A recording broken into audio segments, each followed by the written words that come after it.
Praise the Lord. मत्ती 3 अध्याय उसकी 16 और 17 आयत को जब आप पढ़ते हैं तो बाइबल कहती है यीशु मसीह जब इस धरती पर जन्म ले चुके और उसके बाद जब यीशु मसीह अपनी उम्र में बड़ेपन में आए, जब यीशु को प्रचार करना था, प्रचार करने से पहले जब यीशु बैप्टिज्म के लिए यूहन्ना के पास आए, यूहन्ना बपतिस्मा दाता के पास आए, तो बाइबल कहती है मत्ती 3 अध्याय की 16 और 17 आयत में लिखा है यीशु बैप्टिज्म लेकर पानी से बाहर आए तो उन्होंने अपनी आंखों से कबूतर की नाई, किसकी नाई? कबूतर के समान, कबूतर के जैसे उन्होंने पवित्र आत्मा को अपने ऊपर उतरते हुए देखा।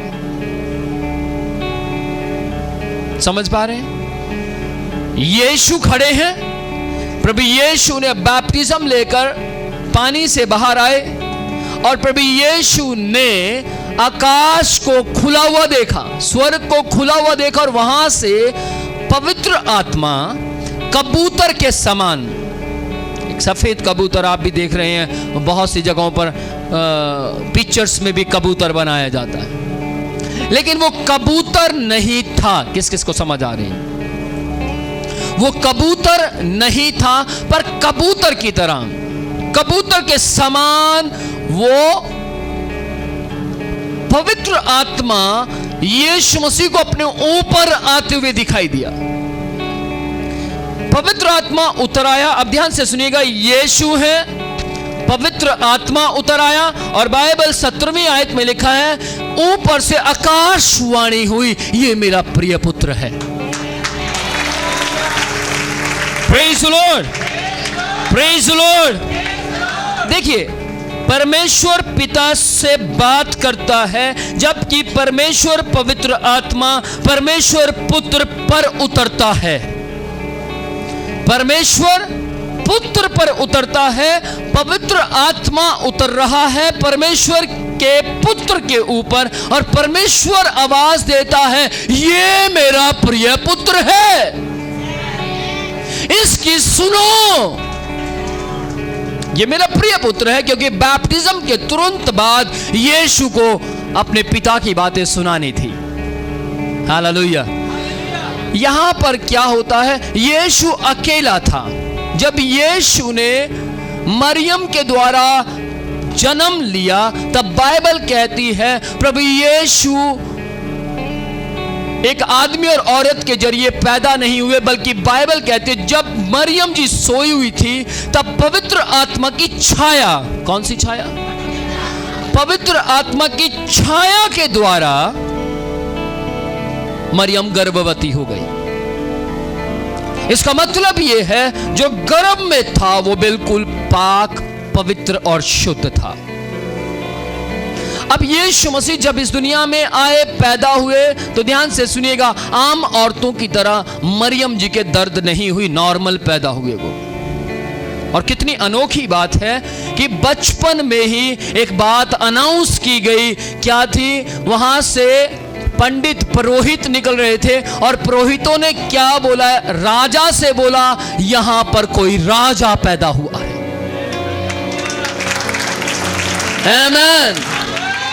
पहला चिन्ह इस बात को दर्शाता है यीशु आम नहीं थे, क्योंकि यीशु पहले व्यक्ति हुए जो बचपन में ही राजा कहलाए गए।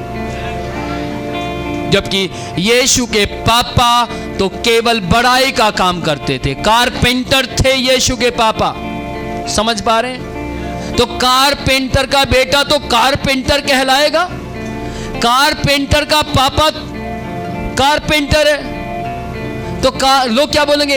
इनके पापा कारपेंटर थे। लेकिन बाइबल कहती है जो जो यीशु मसीह बड़े हुए, किसी भी जगह पर कारपेंटर के नाम से उनके नाम को संबोधित नहीं किया गया, बल्कि संबोधित किया गया राजा पैदा हुआ है। Praise the lord. यीशु के नाम के आगे जन्म लेते ही राजा शब्द इसलिए आया क्योंकि परमेश्वर सारी कायनात का मालिक ऑलरेडी राजा था। आमीन। ध्यान से सुनिएगा, हम एक परमेश्वर की बात कर रहे हैं और एक परमेश्वर ऑलरेडी पहले से ही राजा था। कैसे राजा था? उसने दुनिया बनाई, उसी ने आदमी बनाया और वो सारी बातों का राजा था। यीशु के पैदा होते ही राजाओं के राजा ने इस बात की अनाउंसमेंट की, धरती के ऊपर राजा पैदा हुआ है।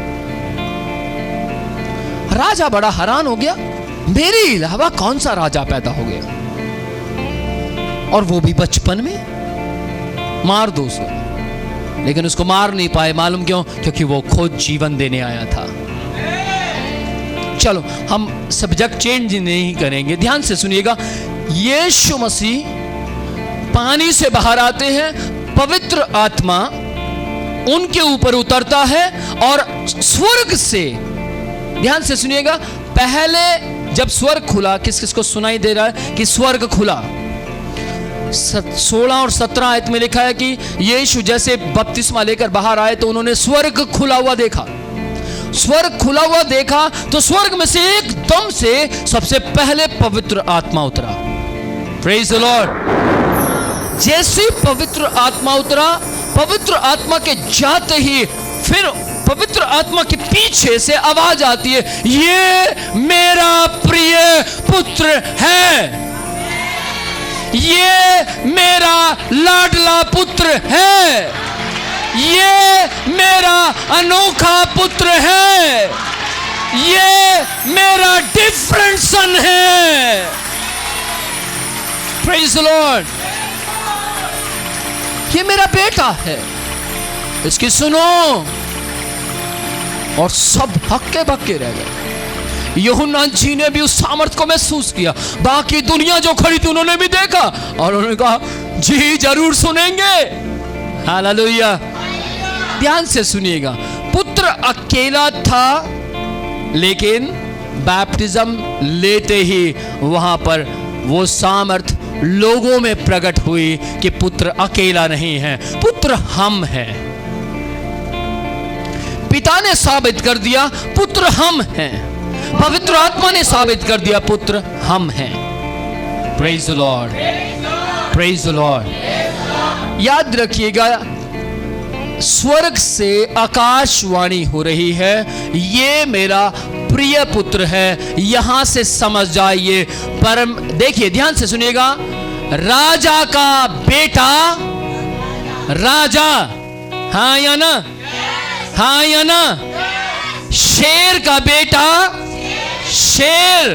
तो मेरी बात ध्यान से सुनिएगा, परमेश्वर का बेटा परमेश्वर, आमीन। वो परमेश्वर था, इसलिए परमेश्वर के लिए दो काम अनोखे हुए वहां पर दुनिया के सामने। ऐसे तो सारे काम अनोखे हुए, लेकिन सबसे डिफरेंट जो हुआ वो ये था कि एक परमेश्वर उस पानी में साबित हो गया। अलग अलग तीन थे, पहला पुत्र, दूसरा पवित्र आत्मा, तीसरा परमेश्वर की आकाशवाणी। और तीनों अलग अलग थे, तीनों ने वर्क अलग अलग किया, हाँ या ना। पहले ने वर्क क्या किया? यूहन्ना जी के पास आए और आकर कहा मुझे बैप्टिज्म चाहिए। देखिए यीशु कितने हम्बल थे। आपको बैप्टिज्म लेने के लिए किसी की जरूरत पड़ती है कि आप नदी में जाते खुद ही डुबकी लगाकर बाहर आ जाते हैं? नहीं, कोई चाहिए आपको। लेकिन बैप्टिज्म लेने के बाद हम लोग भूल जाते हैं, लेकिन बाइबल कहती है यीशु नहीं भूला। Praise the lord. यीशु बैप्टिज्म लेने के बाद भी नहीं भूला, और मरने के बाद भी नहीं भूला, और जीवित होने के बाद भी नहीं भूला। Praise the Lord. बैप्टिज्म, ध्यान से सुनिएगा, बैप्टिज्म मेन नहीं था। ध्यान से सुनिएगा, मैं एक छोटी सी बात बोलना चाहता हूं। बैप्टिज्म एक रस्म थी, लेकिन मेन था पवित्र आत्मा का उतरना, मेन था आकाशवाणी होना, मेन था एक परमेश्वर को वहां पर प्रकट होना। किस किस को समझ आ रही? आज के समय में 99% बैप्टिज्म को इतना फैला दिया गया है, इतना फैला दिया गया कि इतना तो पवित्र आत्मा भी नहीं फैल रहा। किस किस को समझ आ रही है? इतना तो परमेश्वर भी नहीं है। लेकिन आपको बैप्टिज्म लेना है। बैप्टिज्म एक रस्म है, लेकिन बैप्टिज्म के बाद क्या पवित्र आत्मा की सामर्थ आप में काम करती है या नहीं, ये मायने रखता है। क्या परमेश्वर की आवाज को सुन पा रहे हैं या नहीं, ये मायने रखता है। यदि आप बैप्टिज्म ले चुके हैं लेकिन आपके ऊपर पवित्र आत्मा की सामर्थ महसूस नहीं हो रही, या आपके अंदर पवित्र आत्मा के लक्षण दिखाई नहीं दे रहे, या आप पवित्र आत्मा को जगह जगह पर शोकित करते फिर रहे हैं, तो आपका बैप्टिज्म 0 है। लेकिन यदि आपने बैप्टिज्म लिया है, आप पवित्र आत्मा को शोकित नहीं कर रहे, आप पवित्र आत्मा को रिस्पेक्ट देते हैं, आप पवित्र आत्मा के जैसे काम करने की कोशिश करते हैं और पवित्र आत्मा की ओर बढ़ते चले जाते हैं, तो ध्यान से सुनिएगा, आकाशवाणी होगी, ये मेरे यीशु की तरह जीवन जी रहा है। त्रिएक परमेश्वर काम करेगा। आमेन, प्रेज द लॉर्ड। जब त्रिएक परमेश्वर काम करता है तो काम थोड़ा होगा या ज्यादा? आप मुझे बताइए, एक व्यक्ति कितना काम कर सकता है? एक व्यक्ति के पास 2 हाथ हैं, एक दिमाग है, लेकिन 3 व्यक्तियों के पास 3 जैसे प्लान हैं। जब हम सब मिलकर काम करेंगे तो काम ज्यादा होगा। Praise the Lord. सोचिए, परमेश्वर का प्लान था कि आओ हम मिलकर काम करेंगे, मिलकर काम करेंगे। मान लीजिए मैं अकेला प्रचार करता हूं और मैं अकेला ही दरी बिछाऊं, अकेला ही झाड़ू लगाऊं, अकेला ही पोछा लगाऊं, अकेला ही कीबोर्ड बजाना सीख जाऊं और अकेला ही कैमरे, क्या क्या करूंगा मैं। लेकिन परमेश्वर ने कहा हमने मिलकर काम किया, इसलिए मेरी कलीसिया भी सारी मिलकर काम करे।